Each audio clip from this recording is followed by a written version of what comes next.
Hello, welcome to another episode of Intentionality, a podcast where we talk about leading life with purpose and also work. And today we have Vishwaraj Mohan, who is a yogi, marathoner, entrepreneur, wanderer, don't know what to call. So here is Vishwa. Welcome, Vishwa. Hi, thank you for this. So excited to be here. Thank you for being on the podcast. So I really do not know what to call you. So please introduce yourself. I think Vishwa is easier. But if I have to give you some introduction about myself, I've lived all over the country. Growing up, dad was an HCL, so I've lived across. So that way, I can adapt anywhere very quickly. I think that's one skill set thanks to shifting so much that I've learned growing up. So hence, I'm a very natural sales guy. So you can put me in any scenario. I'd quickly adapt and probably sell something that even I've never bought before. That's how I've sort of grown and learned things about myself. My passion is running around. I think that's how I think we are friends now and we're here together. So if you wanna call me today, I think you can call me a runner today. 5 years back, I would have probably told you entrepreneur. But yeah, things keep changing. So today, runner is okay. Runner. So runner Vishwa. So I know that you were an engineer, and then you went on to explore entrepreneurship for almost a decade. How did that start? So my engineering, to be very honest, was only because that's the only thing from the kind of family I came from. That's the only option one had. So my option was between either doing engineering or doctor. You had choice. Yeah, but obviously I wasn't very good at biology, so there was no choice. I was better with maths and physics. So engineering just happened because that kind of a South Indian Tamil family, and that's the only direction that one knows what can do at growing up stage. Never did anything engineering, to be very honest. Even during my engineering, I spent most of my time with music and cinema, and that space always interested me. So I believed that I could be some sort of a conduit between creative people and business people. And I somewhere truly believe I'm still that person. I think I can understand both their languages, that I can sit with a CFO and understand his struggle. Probably I can also sit with a creative person and understand their struggle. So I never did anything engineering. So engineering got done. I got into like a web agency. Internet was because of being an HCL dad, I had computers since '93. Right. So so internet. I'm a big old Napster baby. Yeah. I've had a time where I used to like Metallica, then Metallica went against Napster, and I started not liking Metallica because they were anyway. So internet was always a passion, and that's how I ended up taking a job in a web agency, did some jobs for a few years. I was in Bombay in my last job, funnily enough, in a sports company called Sports Interactive in 2008. Again, very passionate about music, and at that time, whatever research I had done about how do you let independent music survive, and that's what really interests me. Music venue was one route that came in front of me, that hey, that's an opportunity to be in it. And I was in Bombay, half my salary was going into this place called Blue Frog. It doesn't exist anymore. It was a big music venue in Bombay, and I just wanted to make an affordable, less pretentious Blue Frog, and that's how Counterculture was born. So 2009 I came back to Bangalore. Both parents are entrepreneurs, so they're very encouraging. One thing led to the other. I gave my folks his house to the bank. Took a loan of 1 crore at the age of 26, and that's how my entrepreneur journey started with Counterculture. And that lasted till pandemic. Pandemic was tough for us. Right. Physical businesses, just didn't work. So I decided to, it was a stage of my life that, hey, I've spent close to 10, 12 years doing a certain kind of business, which is in the culture space. I, even now truly enjoy music. Like we discussed, I was at Echoes of the Earth last weekend. But I decided to pivot from there because I think it was a stage in my life where I'd spent 10 years, created an industry, created something for the industry. I was at ground zero at that point because the pandemic was hard on us. I was like, what do we do next? The other passion of mine is fitness and wellness, so I started another startup. in 2020 and 21 early. Me and with a bunch of fellow yoga students from our yoga studio. It was called 3 Deep Breaths. Okay. It's about teaching mindfulness to folks at work.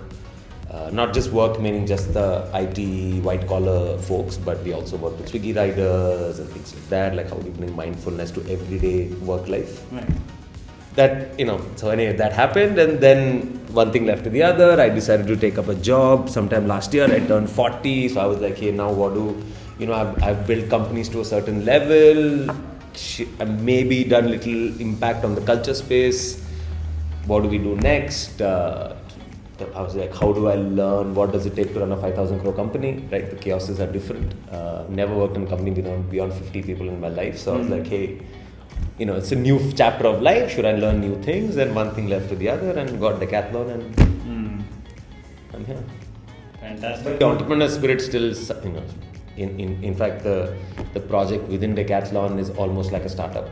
And I run it like one. I mean, of course, it's taken a bit. First thing I did, I moved everybody from WhatsApp, got them to Slack. So the small changes within Decathlon and that ecosystem has been fun for me. Yeah, but that way, entrepreneurs still at the heart of it. There are a lot of things to explore there. There's a lot of information. So let's start with entrepreneurship. So what exactly is it? I mean, it's not something that you are an entrepreneur because you have a company to run. There is that spirit within us. Yeah. So what is it? I mean, I think it's trying to make your passion into business. I think that's how it was for me always. And in fact, it took me some time to understand that's not entrepreneurship, in fact. So I think even when I meet new people now who are trying to start up something, my advice is always don't confuse passion for business. And I think many of us do that mistake where we forget that we are in business for business, especially in the country we live in, right? We are in a very early stage of growth. We are not a Sweden or a some of that country where we are ahead of the curve, and now we can imagine passion without money. Right. So I think that was, if I have to really tell the new entrepreneurs, that's one thing, that don't confuse it. Be passionate, but don't forget that it's a business. Right. And then you owe some people money, and people work with you, also need to create wealth. Yeah, so for me, entrepreneurship is actually, taking a complex idea and making it successful and making it, ready for the market. And, really genuinely letting it survive. Right. Yeah. I mean, you did explore, in fact, music and mindfulness, which was your passion. Yeah. Trying to turn it into a business. Yeah. What is mindfulness?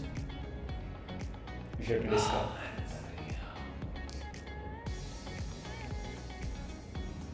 See, okay, let me tell you my way of how, but with the personal journey, I'll try to explain what mindfulness meant to me, right? So, I'm a high energy character.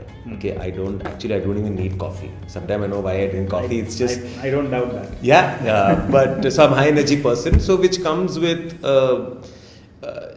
it's say follies. The follies could be that you make decision haphazardly because you're high on energy. I knock things around when I was young. Like when I get into people's house, I'll be just knocking things around because my hands and my legs are flapping everywhere like an excitable person.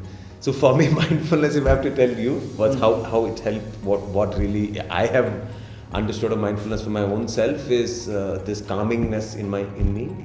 This way to take a step back and then reflect and then react. It almost feels like you step out of your body. I might sound very esoteric here, guys, but it almost feels like you're stepping out of your body and then you're able to visualize the scenario outside of it rather than being within it. I think that's if I tell you is mindfulness for me. But obviously, if you ask what the outside world understands of mindfulness, it's all around yoga, meditation, focus in the brain, all of that. But I think it's for me to stay still, be able to reflect, be able to take the right decision at that point, because you're not making decisions based on emotion, but you're able to step out and see the scenario and make the right judgment. Saying being aware of the surrounding, being aware of your actions And yourself. Yeah. So we live in Bangalore. Traffic is hell. So if someone is working in a 9-to-5 job, generally the day ends at 9 o'clock. Hardly there is anything left in the day. So if someone has to practice mindfulness, how would they do it? I mean, I think firstly habits are got nothing to do with what time of the day or what lifestyle you live. There are, I tell you experience of extremely successful entrepreneurs who still finish the day at 5. Yeah. I think it's got. Anyway, I think this I think sometimes it's a little bit of an Indian thing that we spend more hours. We think we are actually working harder. Yeah. I'm waiting for that society where we get to 4 hours working week, where in fact our politicians come and say I took a holiday. That's the future I'm holding, and not having us to work hard. How do they practice mindfulness? I think mindfulness has to be practiced in smaller ways. So the startup that we founded in 2021, 3D Breaths, was about making small habit hacks, right? You could be someone who's traveling all the time. You could be someone who works in different time zones. Your working time is all over the shop because of traffic. But I think mindfulness used to be practiced with those small hacks. So for example, we used to teach people when we were thinking through the project that when an email is loading, rotate your neck. Okay. Right? Put a small reminder to drink water every hour. Before every start of meeting, get up and walk up and down your room. So I think mindfulness is not like some magic wand that one shot you can, start meditating, life is going to change at all. Not. In fact, personally, for me, in my early days of meditation, I used to come out irritated. So, in fact, it started having opposite effect to me. I don't know what I was doing wrong. I don't know. So, anyway, first, there's no one formula, but I think finding those small hacks of saying just maybe avoiding that one extra coffee or in the night when Netflix is about to tell you 5 seconds for the next episode, switch off the damn TV. Right? It's about making those small changes, and I think that's really the stacking up of mindfulness eventually sees result. So instead of life drift in front of you, take control of it and then take some actions to... Yeah, I mean, recognize your problem. So for example, one thing that we used to tell with 3D Breaths to our companies that we work with is take cab twice a week. It's okay. Be calm. Don't do anything. Don't have to. You know that by driving to office, it's annoying you. And you know it. Avoid it. No? Take the metro one day. Take some cabs someday. Carpool with another colleague who you think you feel better. I think those are the ways you got to do it. And I believe that's really successful mindfulness, not paying lots of money and going to city with a Guruji or go to Coimbatore to listen to some genius man or something. But you really need to find it within yourself. And I believe truly that's what will stick. And that's what it will be more successful. Because again, if you want to see mindfulness from a perspective of somebody else, and if you're not able to achieve it, yet again you feel inferior. Yet again you feel you're not able to achieve it. Right. It has no purpose. I like the fact that mindfulness is nothing without action. So we have to act on it. It's not just thinking about it. Okay. How about yoga? How does yoga help one? Oh, okay. Let me tell you how it helped me. So maybe it's easier for me to from that perspective. Like most people, I started doing yoga because of bad back. I'm a video gamer from the 90s. I've been driving car too long, but tall chap. I had back pain. Obvious. Somewhere in 2007-8, the back pain became somewhere. Then I let me start doing some yoga. I'd done yoga in college earlier.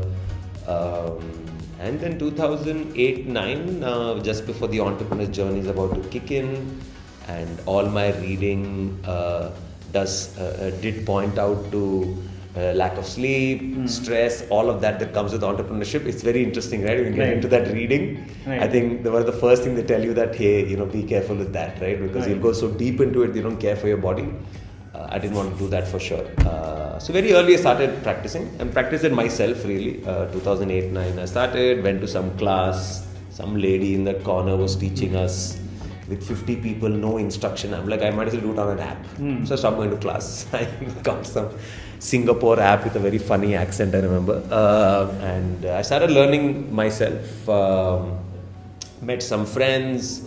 Every time I meet someone, if I know he or she is a yoga person, I'll quickly start, asking them to teach me a class. So I did my own small hack learning.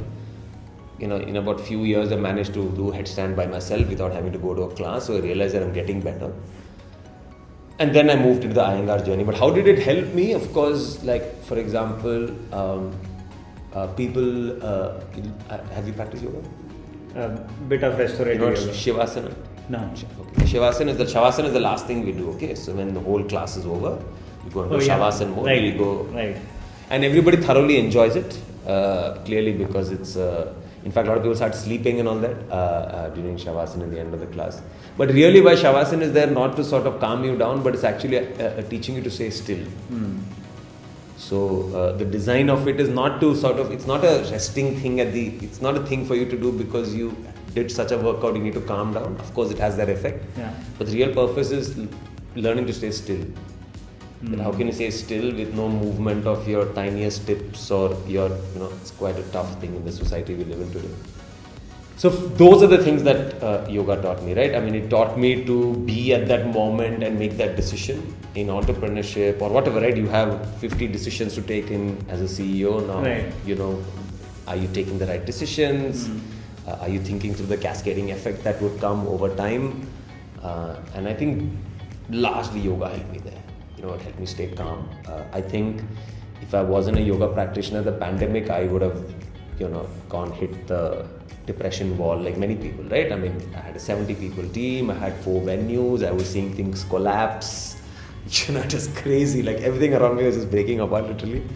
It was a fun journey, but end of the day, I don't think I was able to take it, self-reflect, be able to take decisions. I don't think I could have been that person without yoga. So if I have to tell you what does yoga do to me and what I think what it could potentially do to people is help you balance. Because the way the asanas designed, the way the breath work is designed, it just brings you to center. Okay. And I think that's the magic of yoga. I don't think I can ever give up. You also said, it helped you as an entrepreneur in being calm and making decisions. Yeah, not getting frantic, right? I mean, come on, pandemic hits and you're in the physical business and we are not, we are not in one of those, businesses which is highly funded and we had like money in the bank to be able to burn over a year. We didn't. We are a cash flow company. So, see that go boom down, it's an interesting time. Do you do any asanas when you're at work? No. No. I have some breath work hacks, like when our nostrils change, where there's more breath every 90 minutes. Right. We have a thing in yoga called Anulom Vilom. So when you're breathing from your right nostril is when your brain is sharpest and left nostril is when it's going down on energy. So I do some hacks. I have an important meeting, I'll do some breath work to activate my right nostril instead of my left. But otherwise, no. Now to have a job, so it's a different scenario. But back in the day, when I was an entrepreneur, I always had a yoga mat around me. So if I had to go for a meeting, I'll quickly do some headstand or some backflip or something like that, just to feel a little better. Yeah. But not in a while. Mostly it's around breath work. So from your experience, based on what you're saying, so if someone is in a very stressful job where they attend a lot of meetings, and then before they get into a meeting, would you suggest them doing some breath work? Absolutely. In fact, part of 3D breaths, we used to design this. So we had, we had started working with companies and telling them to have like a 3-minute sort of a mindfulness workout before a meeting starts. So, because most corporates are out to get each other, right? In corporates, people are just like, meetings are just taking knives out. Who's the smartest one in the room, who has to be politically smart, who will, pull whose carpet under the, that's really what corporate is. And these meeting rooms are, that's all it is. And, we were like, we used to sort of teach small hacks like, hey, everybody shuts down the laptop, takes 2 minutes of gratitude, just, sit in that room and self-reflect the people who are around, find positives that you've learned from your colleagues just in your mind. Right. And that 1-2 minutes makes a huge difference. You basically start looking at your colleague as someone that you can learn from rather than someone who you have to push down to climb the ladder. Build better relationships, things like that. So I definitely think yoga is not just boiling down to yoga, but just the idea of being mindful with each other will go a long way. Yeah. So someone who listens to you saying, I run before the events. People might think you're crazy. So you do that for endorphins. Yeah, mind is clearer, and I think running makes you self-confident, almost cocky, little bit. I think there's a bit of cockiness that comes if you're a runner, and it works for me. So because I'm a sales guy, I have to win the negotiation in a room. So it helps. So I run. It gives me the kick. I'm a bit cocky. I sit in the meeting room and act cocky. Works. Give me an instance where running has really helped you at workplace. I mean, I can't think of, do I have any particular incident that pops in my mind per se? No. But for example, if I have to give you today at office, people look at me differently because I'm able to punish myself before coming to work. You know what I'm saying? Yeah. Like, you know what coach says, no, marathon training is like hurting yourself while getting bored. Yeah, right. Bored and then getting hurt. Yeah, exactly. Very good. So that way, I can see that how people see you as like just wow, how does this person do it? I think that is quite exciting. Like you get that credit, right? Like, oh my God, he has that rigor to wake up and do normal things and still come to work. Yeah. So actually, I envy you as a runner because you're a great student of running. Of course, there's a long way to go. Yeah, you can build aerobic base for almost 20 years. According to the book, it takes 10 years. You can even continue to build until 20 years, it won't go away. Yeah. So you're a great student. So tell us about what do you do before running? How do you prepare? Nutrition, strength? Okay, so I wake up. First thing I have this thing called Super Green. It's a product of Univate. We don't get athletic greens in India, so this is our version of. Do you know athletic greens? Yeah, I know about that. So there's an Indian version called Super Greens by Univate. So I start my morning with that because it helps you alkalize the body and first thing in the morning. So I do that, and then if it's beyond 10k, I eat something. If it's 10 to 15k, I'll just have a banana. Don't have yelaki, it has too much sugar. I have the bigger one. And if it's beyond 15k, then I would have bread, peanut butter sandwich, jam sandwich. So that would be before the run. I do a minimum of 15 to 20 minutes of activation before the run because I went through some injury in the past and I realized that you either have to find time after run to do foam rolling, stretches so that it doesn't lead to injury, or activate it earlier so that it's activated well enough so that you don't go to region. Of course, you do both, it's ideal, which obviously not possible every day from work pressures and distance and timing and all of that. But at least on an ideal situation, like I said, wake up, have super greens, eat, do 15-20 minutes of strength work. Strength work is, these days I've been loving the Bosu ball, so I stand on it, just do some just one-legged stand activation. Then I do bridge, clamshells, that sort of a thing. Donkey kicks with resistance band, so I activate all the muscle. Then I wear my shoe and I go to run. So about 20 minutes of workout before, strength workout before. Then do the run, come back, ideal situation, I do foam roll and yoga for 40-45 minutes. Okay. So that is the ideal post-run. But at least I'm doing one of them. I never miss one of them for sure. Like I actually, because I'm most afraid of injury because I don't have strength in my body. I have zero upper body strength. Lower body strength at least now a little bit because of running and things like that.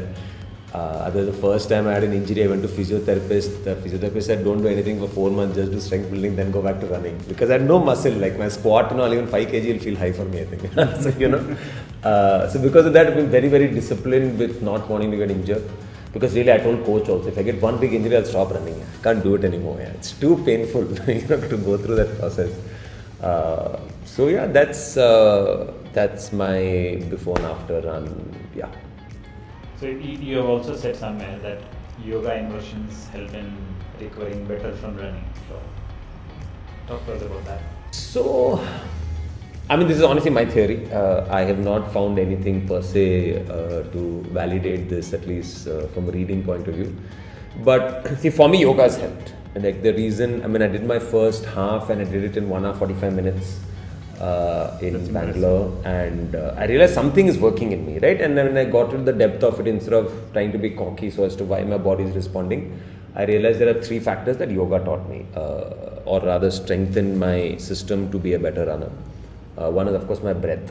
So I am nose breathing till I am sub 445. Only sub 445 it will move to mouth, because by then it's too much for my body. My heart rate has always been decent and is still now decent. Plus I've been training the whole MAF, which is the maximum aerobic function training module, training thinking process, basically, or age minus 180. So that's also helped. And the third thing, very interestingly, that through yoga I have understood and helped is my fascia, our first skin layer.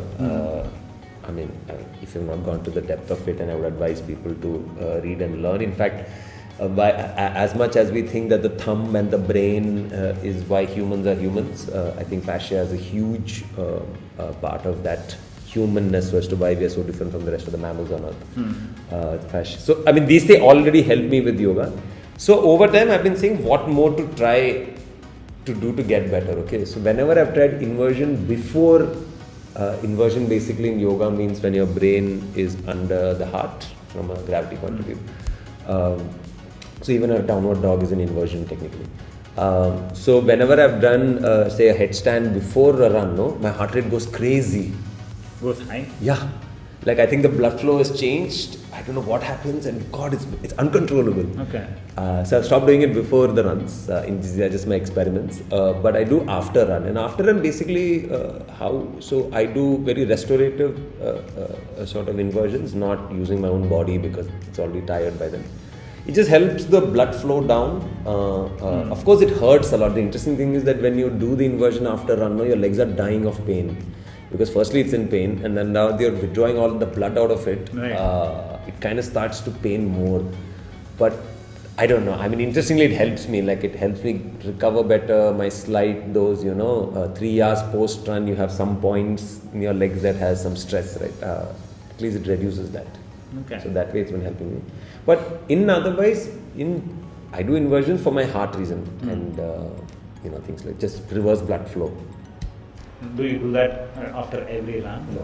I mean, so after every run, no. Inversions are not set in my pattern like that, but whenever I practice, I at least try doing 2 long-term sessions of yoga, and I do inversion for sure. You also talked about eating order. Fiber first, protein next, carbs later.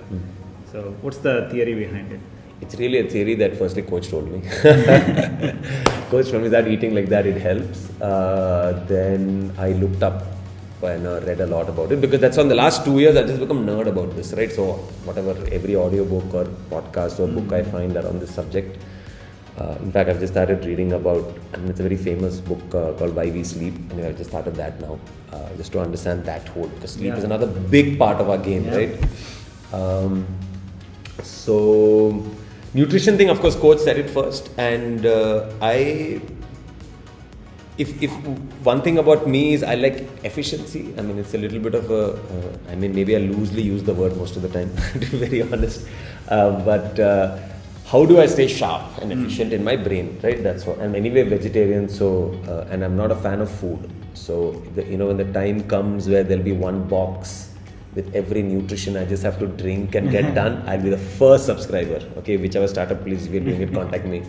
I'd love to be your tech guinea pig. Well, I don't like food. I eat food only for functionality reason. So it is easy for me to make any changes with my food patterns. I must tell you, when I speak to friends who want to change, but their foodie, it's impossible, right? They're like, hey, I have to give up carb, is it? And all. I said, yeah, I mean, if you have to. So what I've been doing, at least for my lunch, this order of eating, is that I start with a salad or a poriyal. As a Tamilian, I'll just make beetroot poriyal as a salad. Doesn't matter, right? I mean, it's some fiber I have to take. Right.